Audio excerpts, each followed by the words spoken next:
Bismillahirrahmanirrahim. Assalamualaikum warahmatullahi wabarakatuh. Sebelumnya perkenalkan, nama saya Siti Nisrina Yumna dengan NIM 240511. Saya ingin menjelaskan tentang permasalahan yang ada di Indonesia. Sebelum saya menjelaskan apa saja permasalahan pendidikan yang ada di Indonesia, saya akan menjelaskan apa itu permasalahan pendidikan. Masalah pendidikan adalah berbagai hambatan, tantangan, ataupun kesulitan yang dihadapi dalam proses pendidikan, baik dari segi akses, kualitas, kurikulum, fasilitas, tenaga pengajar, maupun partisipasi siswa. Masalah ini dapat berdampak pada pencapaian tujuan pendidikan, seperti pengembangan keterampilan, pengetahuan, dan karakter siswa.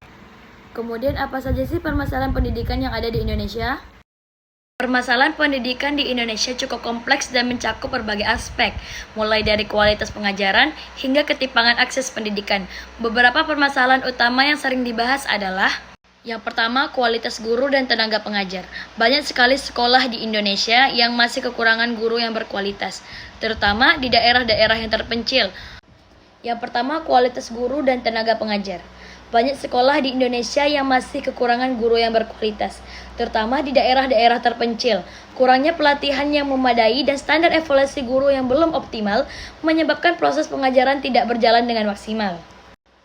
Yang kedua, keterbatasan akses pendidikan.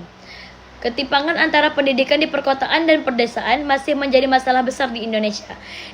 Di beberapa daerah terpencil, akses ke sekolah sangat terbatas karena kurangnya infrastruktur seperti jalan, listrik, dan fasilitas pendidikan. Yang ketiga, kurangnya sarana dan prasarana. Banyak sekolah di Indonesia, terutama di daerah terpencil, yang masih kekurangan fasilitas dasar, seperti ruang kelas yang memadai, buku pelajaran, laboratorium, hingga akses internet. Hal ini tentu berdampak pada kualitas pendidikan yang diterima siswa. Yang keempat, rendahnya mutu pendidikan. Berdasarkan berbagai studi internasional, mutu pendidikan di Indonesia masih berada di bawah rata-rata jika dibandingkan dengan negara-negara lain yang ada di dunia. Hal ini terlihat dari tes internasional seperti Program for International Student Assessment atau biasa kita sebut dengan PISA, yang menunjukkan rendahnya kemampuan siswa Indonesia dalam membaca, matematika, dan sains. Yang kelima, ketimpangan sosial dan ekonomi. Ketimpangan ekonomi juga menjadi faktor yang mempengaruhi pendidikan. Banyak anak-anak dari keluarga yang kurang mampu tidak bisa melanjutkan pendidikan ke jenjang lebih tinggi karena keterbatasan biaya. Meskipun pemerintah telah menyediakan berbagai program beasiswa, tapi yang kelima, ada ketimpangan sosial dan ekonomi. Ketimpangan ekonomi juga menjadi faktor yang mempengaruhi pendidikan. Banyak anak-anak dari keluarga yang tidak mampu kesulitan melanjutkan pendidikan ke jenjang lebih tinggi karena keterbatasan biaya.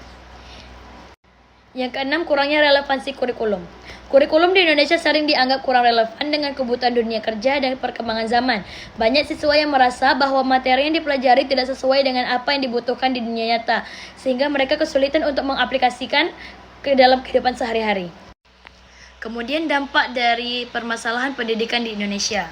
Dampak dari permasalahan pendidikan di Indonesia sangat luas dan mempengaruhi berbagai aspek kehidupan masyarakat serta masa depan negara. Berikut adalah beberapa dampak utama dari permasalahan tersebut. Yang pertama, rendahnya kualitas sumber daya manusia. Yang kedua, meningkatnya pengangguran. Yang ketiga, kemiskinan yang berkelanjutan. Yang keempat, ketimpangan sosial yang meningkat. Yang kelima, kurangnya inovasi dan kemajuan teknologi. Yang keenam, menurunnya daya saing global.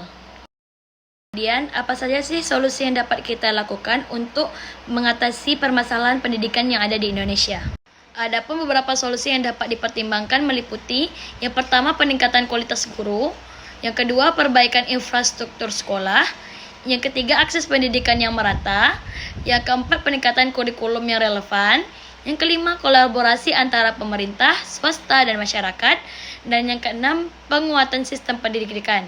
Dengan implementasi strategi ini, diharapkan pemerintah di Indonesia dapat menjadi lebih inklusif, berkualitas, dan relevan dengan kebutuhan global. Mungkin hanya ini yang dapat saya sampaikan.